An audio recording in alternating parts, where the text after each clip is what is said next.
विकास विकास म्हणता, तुम्ही आमदार झालात, तुम्ही विरोधी पक्ष नेते झालात, तुम्ही मंत्री झालात, तुम्ही मुख्यमंत्री झालात, तुम्ही केंद्रीय मंत्री झालात, तुम्ही बीजेपी मध्ये मंत्री होता, तुम्ही शिवसेनेत मंत्री होता, तुम्ही काँग्रेसमध्ये मंत्री होता. आता काय तुम्हाला अमेरिकेचा अध्यक्ष केल्यावर सिंधुदुर्गाचा विकास होणार आहे? विकास करायला अजून तुम्हाला किती संधी पाहिजे?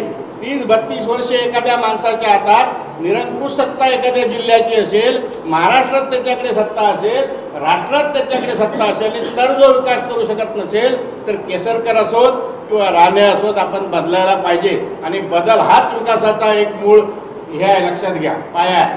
बदलाशिवाय विकास होऊ शकत नाही. या झाडांना आंबे लागले नाहीत, ही झाडं जास्त दिवस ठेवू नका, तुमचं नुकसान करणार आहे. आमचे दिवसभरातले सर्व अपडेट्स, ताज्या घडामोडी आणि थेट लाईव्ह पाहण्यासाठी सबस्क्राइब करा, लाईक करा कोकणचं नंबर 1 महा चॅनल कोकण 7 लाईव्हचं YouTube चॅनल.